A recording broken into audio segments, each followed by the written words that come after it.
indudable que estamos en un evento que tiene toda la intencionalidad de ser histórico. No es cualquiera. 1.500 medios alternativos, más o menos, aquí presentes, lo cual,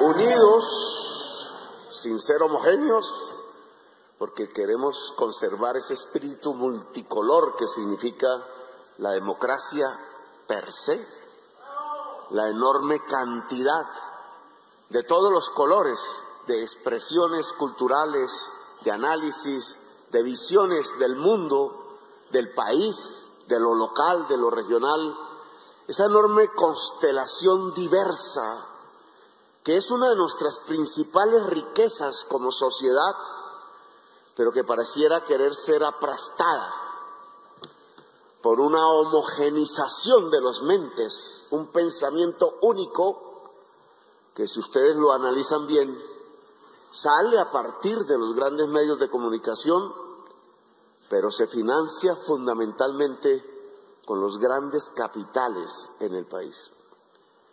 Son como dos visiones diferentes de la Colombia.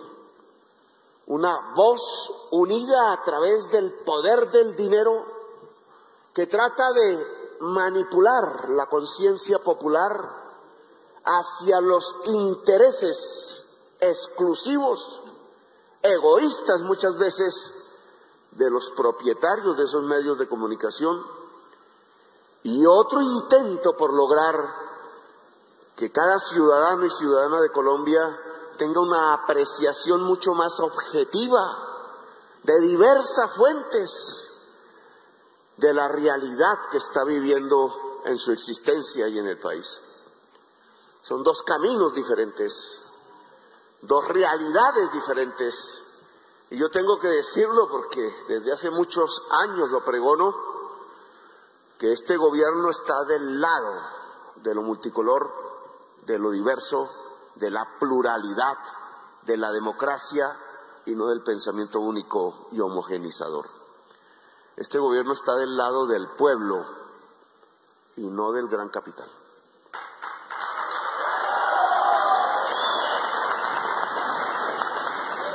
Y eso lo hemos venido expresando a través de proyectos, una y otra vez saboteados por la política tradicional en Colombia, resistente al cambio, como si no se diera cuenta que estamos en el país que tiene la mayor desigualdad social del planeta y en el país que ha sido llevado a la fuerza a uno de los mayores niveles de violencia del mundo. Desigualdad y violencia. Para que un ciudadano del común vote, apoye la desigualdad y la violencia, tiene que haber un enorme ejercicio de manipulación mental. Llevar a un ciudadano a votar en contra de su interés, en contra de la vida, o como pasó no hace muchos años, en contra de la paz, cuando sus hijos necesitan precisamente de la vida, de la paz.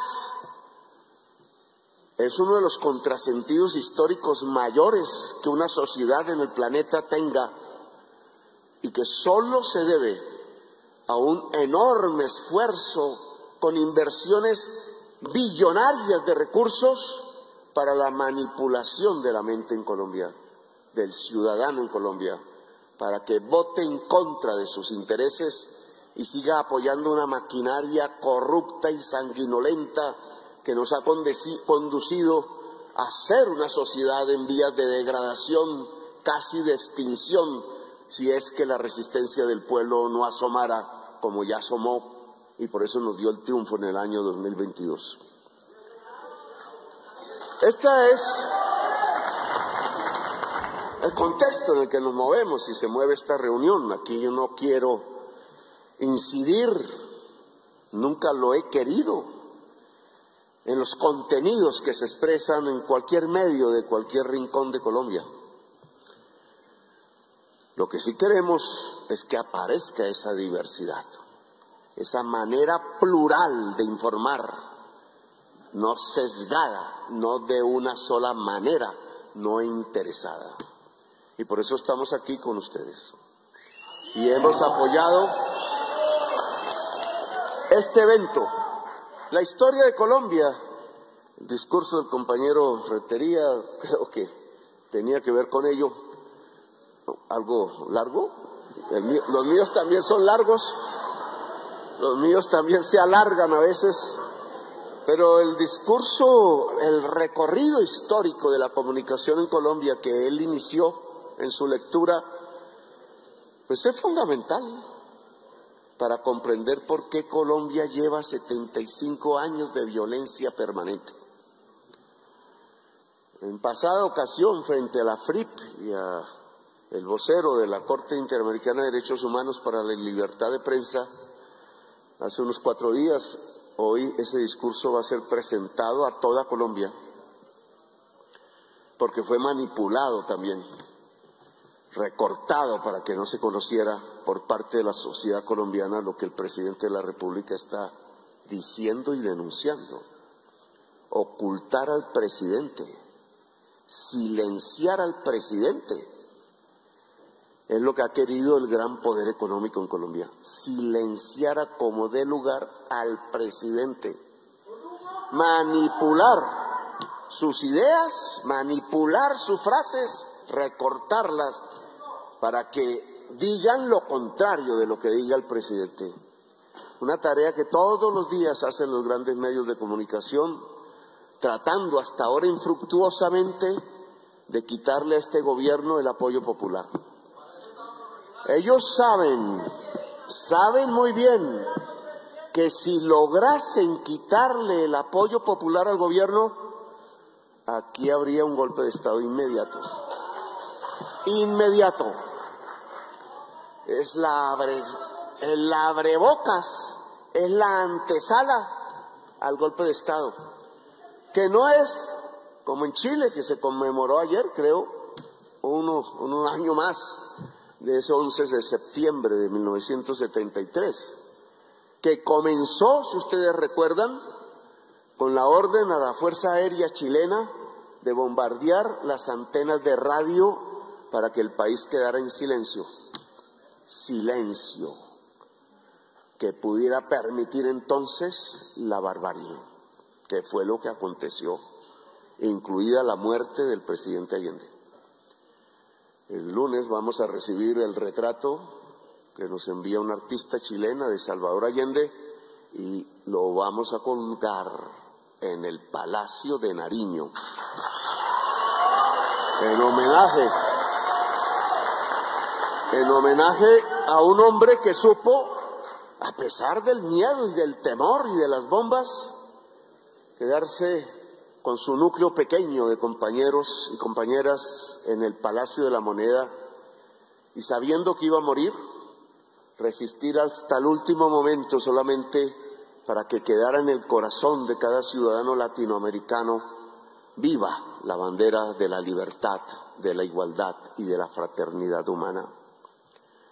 Nosotros aquí tenemos una historia e indudablemente hay que reconocerla y analizarla. ¿Qué ha pasado con la comunicación en Colombia? ¿Recordaban esa reunión con la FLIP que se transmitirá hoy? Porque el presidente debe ser transmitido para que lo critiquen si es necesario, pero nunca silenciado, nunca manipulado. Allí decíamos una teoría, un filósofo que en cualquier facultad de comunicación social debería ser casi el filósofo de cabecera en los estudios académicos. No sé si se estudian las facultades de comunicación social de Colombia. Jürgen Habermas y su teoría comunicacional. Un descendiente de la escuela de Frankfurt, decíamos aquella vez, escuela filosófica que resistió incluso con la vida de sus integrantes a Hitler, desde el pensamiento y la abstracción, desde lo más profundo de la reflexión. Y él decía ahora, ante una pregunta de una periodista que le preguntaba por qué había sucedido lo de las Torres Gemelas en Nueva York, de dónde venía el terrorismo, fue la palabra usada por la periodista, terrorismo. Él críticamente y sabiamente respondió: la violencia, no el terrorismo, sino la violencia nace cuando se apaga la comunicación. Ojo a esa frase, a ese concepto. En la base de la violencia está el silencio y la ausencia de la comunicación. Si uno coge esa frase pequeña y trata como un prisma de ver la historia de Colombia alrededor de la comunicación, uno casi que podría decir que en Colombia el análisis de Habermas se aplica. Es que 75 años en que nos hemos matado mutuamente durante generaciones y de manera bárbara, inconsciente, casi no puede uno decir que animal, porque los animales no se matan entre sí como nosotros, los colombianos. Tiene que ver esa violencia con la ausencia de comunicación social. Al pueblo de Colombia no le han permitido comunicarse, expresarse libremente, no le han permitido ser libre. Espíritus libres. Cada vez que uno mira las páginas de la historia de Colombia, como bien recordaban aquí en el escrito, lo que encontramos es una feroz manipulación, una feroz concentración del contenido y del poder comunicacional en una élite pequeña muy adinerada. No se expresa el pueblo, se expresa los dueños del dinero, hablando a nombre del pueblo. Eso lo vemos desde el pasado, cuando usaban los campanarios de las iglesias y los sitios del rezo y las emisoras que en ese entonces habían, divididas por partidos políticos, y pregonaban a lo largo y ancho de Colombia que los liberales debían ser barridos a sangre y fuego, que no era pecado matar liberales. Se nos olvidó eso, pero eso repetido a millones fue exactamente lo que pasó en Ruanda, Burundi, que dejó millones de personas muertas. Cuando una tribu acusaba a la otra de inferioridad mental, pues aquí pasó lo mismo, como en África, cuando desde los medios de comunicación, con sus excepciones, los medios de comunicación del poder, gritaron que se podía matar a la mayoría colombiana masivamente rural, simplemente porque tenían ideas liberales que a los dueños de la comunicación no les gustaba, porque las veían bolcheviques o comunistas, liberales. Y ahí están los 300.000 cadáveres. Esos 300.000 cadáveres que cuentan de la violencia del siglo XX son cadáveres surgidos por la ausencia de comunicación social verdadera, de un pueblo que no se hablaba entre sí, sino que tenía que escuchar a quienes sí hablaban, y esos que sí hablaban eran los que querían el genocidio, los que querían barrer la democracia, los que querían acabar con la diversidad cultural y política del pueblo de Colombia. Y esa historia puede seguirse, se repetiría una y otra vez a lo largo para acá de los años. Claro que sí, cogieron los medios de comunicación y se las entregaron a los jefes de los dos partidos tradicionales. El que fuera presidente tenía noticiero, y ellos a través de la televisión del entonces en blanco y negro eran los que decían qué era lo bueno y qué era lo malo. El campesino no se podía expresar, el obrero no, la mujer no, la juventud es menos. No era la cultura popular la que podía salir, sino un tipo de cultura designada como tal por los dueños del poder.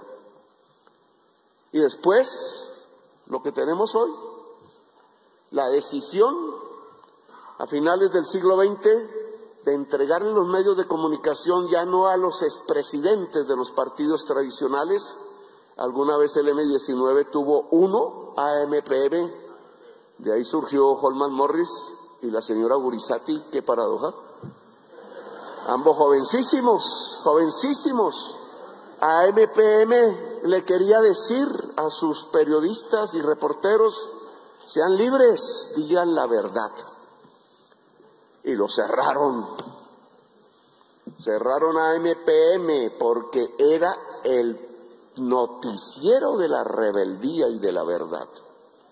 No podían, a pesar de que era una media hora cada semana, los domingos creo, los sábados, no podían soportar el que se pudiera comunicar vía grandes medios verdades, cuestionamientos, rebeldías. Tenía que sonar una sola voz. Y esa voz que hasta el día de hoy resuena como si fuera la verdad, es la voz de los poderosos de Colombia. Ya no de los expresidentes políticos, sino de los grandes capitales del país: Santo Domingo, Ardila Lule, Luis Carlos Sarmiento y los Gilinski. Y entonces, ¿qué le espera a una sociedad? Y esto no es solo el problema de Colombia, es mundial. Este es el problema del mundo. ¿Qué le espera a una sociedad donde todo lo que se comunica depende de la manera de ver de los hombres, porque no hay una sola mujer, de los hombres más ricos de Colombia, de los que se han llevado la tajada más poderosa y grande de la riqueza nacional? Un obrero no cabe ahí, una mujer pensando en ser libre igual no cabe ahí. La cultura de los jóvenes de los barrios populares no cabe ahí. Los raperos de los barrios populares uno a uno son asesinados en Colombia. Asesinados en Colombia. Así como asesinaron a Cancerbero en Venezuela.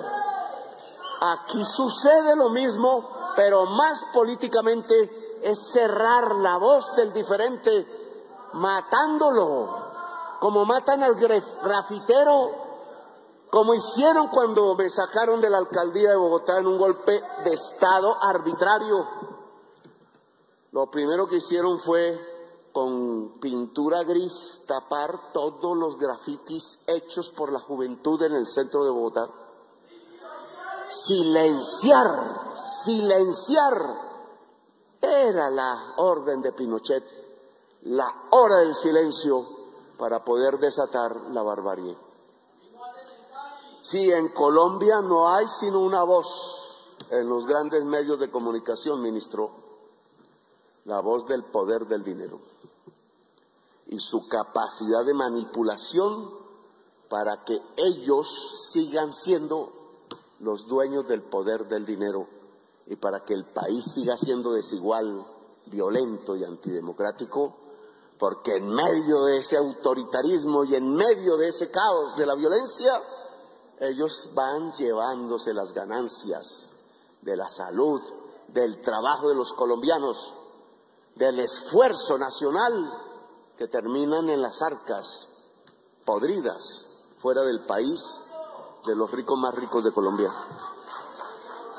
Eso es lo que tenemos que cambiar. No están equivocados quienes dicen el poder reside en la comunicación. Ojo, yo pude ser poco precursor cuando se inventaron las redes. Pues fui casi el primer político que usó las redes para hablar. Me criticaban que vive en el Twitter, que no sé qué, que por favor no gobierne desde el Twitter, me decían. Si no hubiera hablado desde las redes, Facebook primero, a mí me hubieran silenciado hace tiempos y no estaría aquí hablando. Logré construir un poder comunicacional como líder político propio. de los más grandes de Colombia. Y eso es lo que me ha permitido resistir la calumnia, lo que me ha permitido resistir el silenciamiento. Cuando hice mi primer debate sobre el paramilitarismo, que fue como la cúpula de la Fiscalía, que era la entidad para investigar constitucionalmente el crimen, se había entregado a lo peor del crimen en Colombia, en la Fiscalía de Luis Camilo Osorio. Cuando yo denuncié eso con pruebas, una revista que se llamaba Cambio, creo, no era la misma de ahora porque eso cambia, tituló El cañazo de Petro. Yo era joven todavía y me asusté cuando vi que desde lo que deberían ser las fuentes de denuncia del poder, que era un poder criminal, sometiendo a la Fiscalía lo peor del crimen de Colombia, el narcotráfico paramilitar. Entonces los medios de comunicación salían, los únicos que habían en ese momento, a tapar el genocidio en Colombia, tapar la corrupción en Colombia, tapar el sistema que no es democrático y que rige mafiosamente el país, asesinando a su juventud, cubrir con la mentira, con la manipulación o con el silencio la gravedad de los hechos que se desarrollaban en nuestro país, en nuestra historia reciente, que habían matado todo un partido político, 5.000 militantes asesinados solo porque eran de izquierda, en una alianza entre generales y narcotraficantes. Una cosa de esa dimensión que solo había pasado atrás en Indonesia, de donde calcaron el modelo, y más atrás en las cámaras de gas de Hitler, reviviendo a Hitler en Colombia, exterminando un partido completo, solo porque ese partido político era progresista. ¿Quién nos lo devuelve? ¿Quién nos devuelve los miles de líderes populares, obreros, campesinos, juveniles asesinados? ¿Quién devuelve eso a la sociedad colombiana? ¿Cuál hubiera sido el beneficio si esos dirigentes, constituidos a través de la lucha popular, estuvieran hoy vivos ayudándonos? Lo que hemos perdido como sociedad en manos de la violencia y del poder que desata esa violencia. Yo soy un ejemplo de una comunicación alternativa. Yo, como ustedes, soy un comunicador, un político comunicador alternativo. Eso soy yo.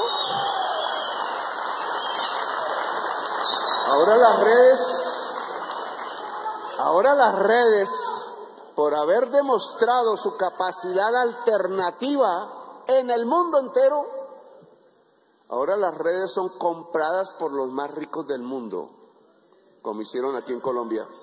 Ahora donde yo me expreso, hay un señor proclive a los nazis, Elon Musk, o como se pronuncie. Cualquier momento él cierra mi cuenta. Y entonces la tesis de Pinochet, silenciar antes de la barbarie, se aplica. Y por eso aquí tenemos que entonces saber qué somos, para dónde vamos. Es que si sigue en manos del poder económico, el poder comunicacional de la humanidad y de Colombia, estamos en la antesala de la barbarie. Por eso sucede Gaza. Gaza, amigos y amigas, está silenciado en la prensa mundial. Cuando yo me atreví a decir que era un genocidio, toda la prensa tradicional de Colombia salió a decirme mentiroso, que estaba en el lado del mar, del mal, decía la revista, porque estaba del lado de los niños que estaban siendo descuartizados por las bombas lanzadas sobre los edificios civiles de la ciudad de Gaza. Ante nuestros ojos, miles de millones de habitantes de la tierra están presenciando en directo un genocidio y están presenciando cómo los grandes poderes que dicen que son democráticos permiten que se asesinen por miles los niños y las niñas árabes, palestinas de Gaza.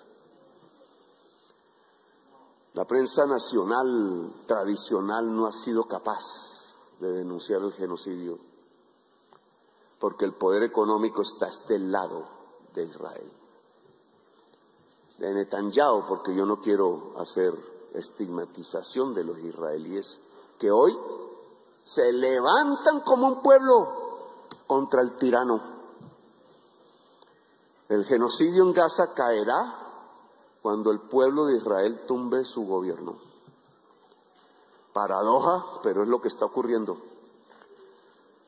Los capitales financieros hoy no quieren siquiera parar el genocidio, lo aplauden.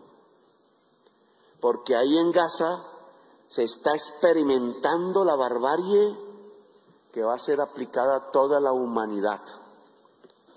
Cuando la humanidad sepa, porque aún no sabe, porque se lo han ocultado, que el gran capital al consumir en su energía para vender más y ganar más petróleo y carbón, ha cambiado la química de la atmósfera, la ha envenenado y estamos al borde de la extinción de la especie humana. La codicia nos ha llevado a la muerte como especie. Y claro que una humanidad no se va a dejar llevar al matadero generalizado de la vida en el planeta. Se va a salir hacia una revolución, hacia un cambio.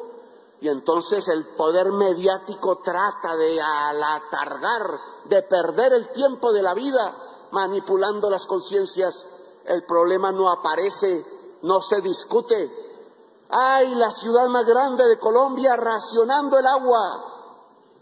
Y no es un problema grave en la prensa, con todo lo que significa, porque el alcalde está haciendo lo que hizo Mockus y se equivoca, porque Mockus estaba atendiendo un problema particular, que era que unos tubos, un túnel se había tapado, y pidió a la ciudadanía bajar el consumo y lo logró y superó el problema. Pero el problema de hoy de Bogotá no es un tubo, no es coyuntural, es estructural, es definitivo, es irreversible. Al usar las aguas de la Orinoquía, al estar nuestros páramos heridos de muerte, porque alejaron la selva amazónica, depredándola, volviendo las haciendas ganaderas de narcotraficantes incluso, los ríos voladores de la selva amazónica ya no llegan al páramo, y entonces no cae la suficiente agua, que son el agua de 9 millones de habitantes, y no volverá. No se remedia bajando el consumo, se remedia cambiando el sistema de acumulación de poder y de dinero en la sabana de Bogotá. Esto lo discutí mucho, pero estos son temas que podemos una y otra vez recordar como ejemplos, incluido el actual. El golpe de Estado no son los generales de la policía y del ejército buscando cómo tomarse el palacio y sacar al presidente. No, señores, no son tan brutos los oligarcas de este país. Es un golpe de Estado a la colombiana. Primero desaforaron al presidente que la Constitución protegía. Por encima de la Constitución ya ahí hay un golpe de Estado. Porque había un fuero integral al presidente que impida que cualquier instancia administrativa lo juzgue. Y hoy estoy siendo juzgado por una instancia administrativa ilegítima en ese papel, porque 3 magistrados firmaron un concepto o un fallo, no importa, sin su competencia, quitándole el fuero constitucional al presidente de la República, sin ley y sin reforma constitucional alguna. Eso no es un error, eso no es inocente, está predeterminado, porque inmediatamente entonces una investigación chambona del señor Prada, el que está sindicado de comprar testigos a favor de Uribe y del señor Benjamín, amigo de Alex Vega, poniendo como si hubiéramos superado los topes actos que no estaban en la campaña ni durante la campaña, porque el inicio y el final de una campaña lo determina la ley, y actos ya por fuera de la campaña, como que el pueblo se reunía alegre por la victoria, entonces lo colocan como si hubiéramos sobrepasado los topes de campaña. O lo que sucedió con el tal avioncito que yo le llamaba, que hasta le cogí cariño, que llegaron hasta decir que lo habíamos comprado. Completamente equivocado el informe, porque se equivocó la empresa en la facturación y lo dijo inmediatamente que ocurría el error a la DIAN y lo dejó registrado en lo que llaman las tarjetas de crédito, creo que se llaman. Eso no lo recoge la prensa, lo silencia. Solo coge la versión que perjudica al presidente porque quiere instalar en la mente de los colombianos que el presidente violó la ley y no la violó, para producir un proceso político de destitución del presidente en la comisión de acusaciones de la Cámara. Mucho dinero está corriendo detrás. Y no quieren que lo digamos, porque quieren que el último día, cuando ya destituyan al presidente, como hicieron en Bolivia, como hicieron en Brasil, como hicieron en el Perú, matando gente, entonces la gente descuidada permita que el próximo presidente de la República en este periodo presidencial sea el señor Cepeda, presidente del Senado.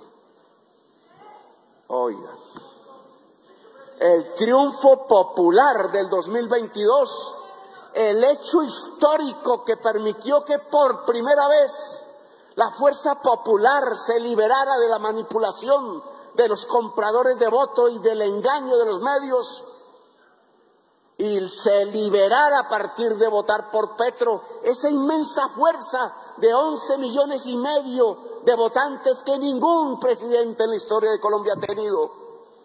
Ese grito de ilusión y de esperanza, ese grito de rebeldía que apagó el estallido social en las barricadas, porque los jóvenes cambiaron la barricada por la urna y me dieron la victoria. De 18 o 22 años, 1 millón de jóvenes, hombres y mujeres, me dio la victoria, porque no querían más masacre, no querían más asesinatos, no querían más un país hundido en la muerte, dictaminada desde el poder, como dictaminaron que 6.402 jóvenes fueran acribillados con las balas del Estado, solo porque eran jóvenes y solo porque querían un aplauso popular, mostrándolos como guerrilleros dados de baja. Qué manipulación tan salvaje ha tenido el pueblo de Colombia. Y le pusieron falsos positivos para que la gente no entienda que su juventud son sus hijos asesinados con armas compradas con los impuestos públicas, que están al servicio de los derechos y no de la muerte, que fueron asesinados uno tras otro, 6.402, solo para que un presidente tuviera el respaldo popular diciendo que había acabado a sus enemigos, las FARC. Y se repite ahora con Pegasus, que me atreví a denunciar, y de una vez salen los medios. Pero ¿qué hace hablando de Pegasus cuando hay un paro camionero que ellos mismos organizaron desde el poder para ver si se podía repetir lo de Salvador Allende y al bloquear las carreteras tumbar al presidente, que es lo que quieren hacer? O muere el presidente o lo tumban. La orden está dada para estos 3 meses. 3 meses. O asesinan al presidente o lo tumban, una de dos. No queremos más a Petro en el Palacio de Nariño. Así el pueblo haya dicho que sí. Se burlan del voto popular como el 19 de abril de 1970. Amenazan y tantean con que el pueblo se quede pasivo si destruyen la democracia en Colombia y la ilusión de la paz y la ilusión de la juventud de cambiar este sistema? Pues es aquí donde ustedes tienen una razón de ser fundamental, histórica. Así como yo me defendía en un Twitter con 7 millones que podían leerlo, ahora son ustedes, no el Twitter que está en manos de un nazi.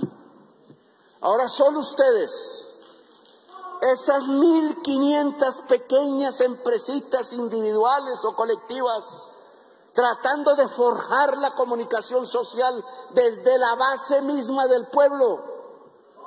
Son los que pueden emparejar la situación, son los que pueden, por su magnitud, por su enraizamiento en el barrio y en la vereda y en la tierra de Colombia, como los grandes árboles con sus raíces, son los que pueden decirle al gran poder: no, aquí no nos silenciamos, aquí no va a haber pensamiento único, aquí se les va a decir cuáles son sus mentiras y se divulgarán, y aquí se va a defender la democracia y el voto popular.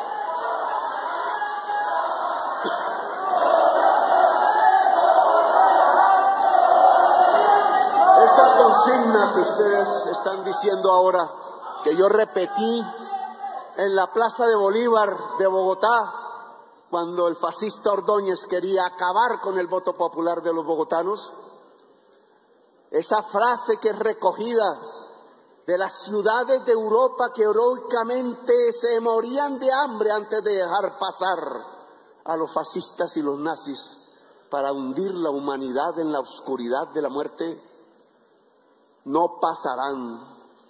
Es la frase que hoy tengo que decirle a toda Colombia: en estos 3 meses no pasarán.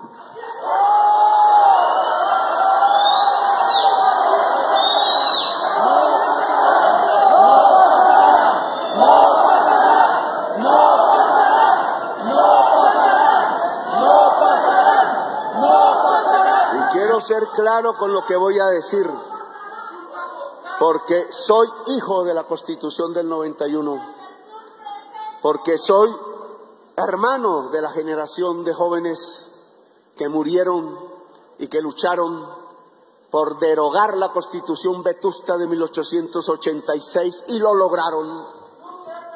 Lo que no se pensaba, una juventud en ese momento armada que dejaba las armas, una juventud que estudiaba la posibilidad de hacer una revolución en Colombia, fue capaz de derogar la Constitución de 1886. Se deroga la Constitución de 1886. ¡Viva la Constitución de 1991!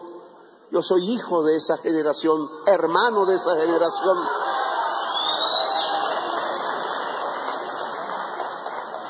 Ese no pasarán, entonces, tiene que ver con la defensa de la Constitución y del voto popular.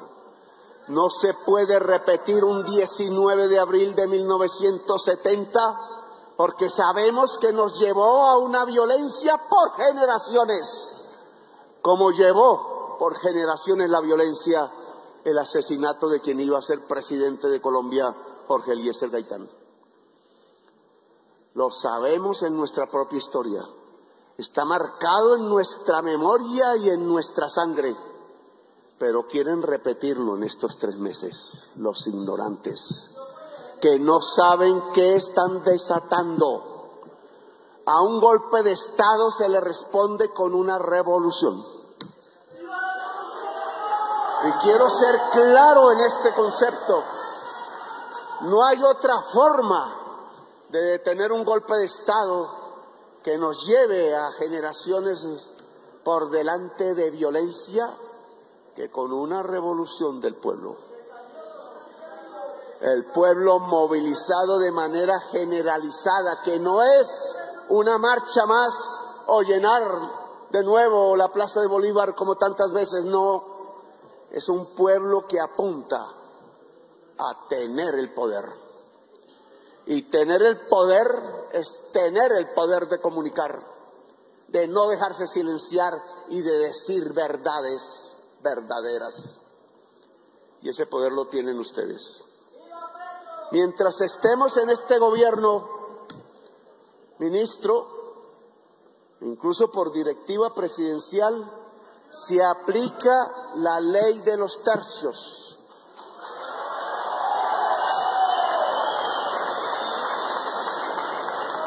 La ley de los tercios es que de la pauta oficial, una tercera parte va a los medios en redes, una tercera parte va a los medios tradicionales, porque no los vamos a cerrar.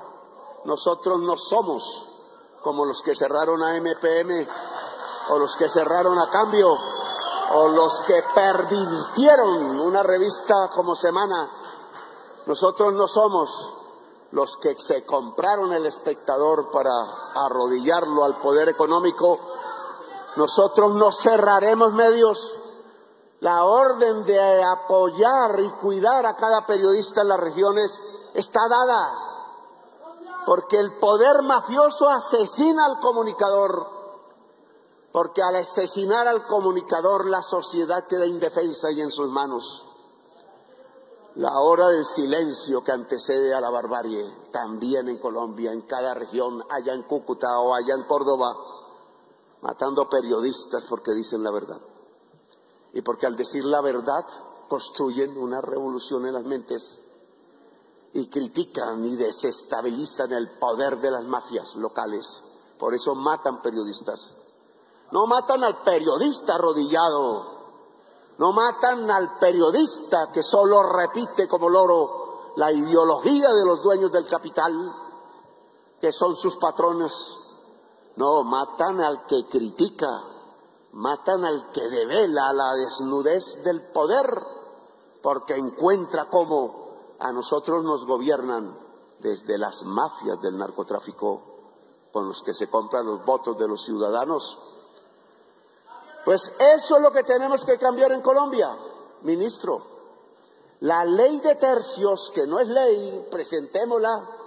Ya veremos cómo el presidente del Senado, como hacía Name, la sabotea. Pero la podemos aplicar de una vez mientras seamos gobierno. La tercera parte, 33,333% de la pauta oficial debe ir a financiar los medios alternativos de Colombia para, como decía alguien, que florezcan 100 escuelas y se hablan miles de flores de todos los colores, porque ese es el verdadero papel de la comunicación social, la inmensa diversidad, el hablante desde el pueblo, desde la base, el obrero que cuenta una noticia, el campesino que cuenta qué pasó en su vereda, la mujer que cuenta de sus tristezas y de sus luchas, el joven que canta poesía, que no sale en RCN ni sale en Caracol, pero que escucha 1 millón de jóvenes en las redes y después persiguen para tratar de quitarle el ojo, o como hicieron con Víctor Jara, para cortarle la lengua y las manos para que no cante más.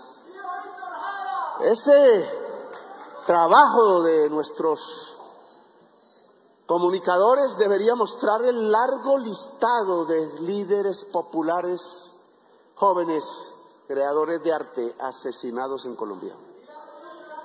Asesinados en Colombia porque quieren la hora del silencio.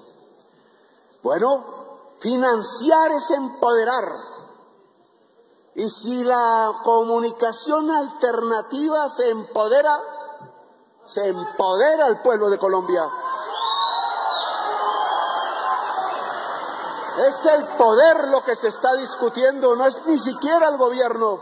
Gobierno y poder no es lo mismo. El poder está en los clubes sociales de la oligarquía, donde se reúnen para conspirar contra la gente del pueblo de Colombia. Ese es el poder, el que determina hasta cuándo va un gobernante o no, el que determina qué clase de gobernante, el que hace que gente vote por sus áulicos, los áulicos del poder del dinero, y no por quienes podrían representar genuinamente la voluntad popular de Colombia, destruyendo completamente la democracia y hundiéndola en el mar sanguinolento de la violencia. Financiarlos y empoderarlos, esa es la consigna. El sábado voy a estar en la Asamblea Nacional Popular, en la Universidad Nacional, y allí, ministro, quiero que esté, porque usted le anunciará a la Asamblea Nacional Popular que le entrega un canal de televisión para las organizaciones sociales y populares de Colombia, para que se escuchen otras voces, para que la única voz que moldea al joven en su ideología, a la joven, no sea la del gran rico Epulón, que es el privilegiado de Colombia y que ya no vive ni en Colombia, sino que sea la voz de quienes trabajan, de quienes luchan, de quienes sufren, de quienes han sido marginados de por vida, que se escuche la voz del indígena, que se escuche la voz del negro, y se construya a partir de las voces, unidad de voces, dicen aquí, uniendo voces, a partir de las voces multicolores del pueblo de Colombia, se pueda construir la verdadera democracia, la liberación del pueblo de una tiranía que lo ha asesinado y lo ha conducido hacia la miseria y la degradación moral. Restaurar moralmente la república, decía Jorge Eliezer Gaitán. Qué frase tan pertinente para el día de hoy. Hay que restaurar moralmente la república porque se la entregaron a la mafia, y es la mafia la que gobierna, y es la mafia la que nos enfrenta, y es la mafia la que paga porque el presidente de Colombia sea asesinado o se le destituya de su cargo lo más rápidamente posible. Pues vamos a las calles, amigos y amigas. Vamos, no podemos dormirnos. Si destruyen el triunfo popular del 2022, tendremos 3 generaciones más por delante, como las de los Arcadios en 100 años de soledad, sumidas en la violencia, nuestros hijos, nuestros nietos y nuestros bisnietos, y eso no se merece Colombia. A ustedes, generales, la orden del presidente constitucional de Colombia es no apuntar las armas contra el pueblo. Como dijera Bolívar, el fundador de esta patria, soldado que levante el arma contra un poblador del pueblo, soldado maldito, porque ensucia el uniforme. El ejército y la fuerza pública, y es la orden del único presidente constitucional hoy de Colombia, y es una orden de su comandante en jefe, es no apuntar las armas contra el pueblo. Que el pueblo se manifieste, como decía el Salvador allá, Allende, que se abran las grandes alamedas a las multitudes. Hoy necesitamos multitudes, tanto de los que votaron por Petro como de los que no votaron, porque se trata de defender el principio democrático de la decisión popular y no oligárquica. Que los que incluso no fueron a las urnas salgan hoy, porque se está definiendo si las próximas generaciones de Colombia, incluida la presente y la de nuestros hijos, termina cegada y consumida por la violencia eterna, cuando debería vivir de la ilusión de la plenitud de uno de los países más hermosos de la tierra, Colombia, a la que ningún colombiano y colombiana tuviera la necesidad de dejar, porque está dejando un paraíso que está en su corazón, un paraíso que nos podría dar todo como sociedad, pero que no nos lo puede dar porque una ínfula de pequeños hombres enriquecidos, herederos de los esclavistas, oligarcas, decidió y creyó que podían dominar a Colombia por heredad, por derecho herencial. Y una democracia no tiene herederos, una democracia es plebeya. En una democracia gobiernan quienes trabajan, quienes luchan, quienes tienen una causa, quienes tienen principios, quienes no desean enriquecerse, sino servir a la humanidad y servir a Colombia y servir a su pueblo. Con ustedes tendremos el poder comunicacional. No repitan lo que dice el presidente, critíquenlo, pero no permitan que silencien al pueblo, no permitan que silencie su voz de las urnas, su voto. No permitan de nuevo una manipulación histórica con puñalada trapera e incluida, hecha desde escritorios y desde corbatas y trajes de paño, que eso sí les gusta llevar, pero con la codicia en el corazón, con la perfidia en el corazón, perfidia que no borra el buen vestir, ni la corbata, ni el escritorio, porque esa perfidia acaba con la República de Colombia, con la idea de una nación, y nosotros no lo vamos a permitir. No pasarán hasta el último segundo de mi vida, no pasarán. Colombia es del pueblo y la comunicación es de ustedes. Así que hablamos los días de la historia que se van a contar aquí en adelante en estos días, porque en estos días un pueblo decidió no arrodillarse, no amilanarse, no atemorizarse, sino salió a defender como un pueblo bravo, como el pueblo que destruyó a los españoles en estas tierras, gritando libertad, gritando ser república, gritando ser un territorio de hombres y de mujeres libres. Ese espíritu es el que tiene que salir hoy en el pueblo de Colombia. No más rodillas, no más tristeza, no más temor. Aún con el temor, la hora del pueblo colombiano ha llegado y nosotros estaremos al lado de él. Gracias por haberme escuchado, muy amables. ¡Que viva Colombia!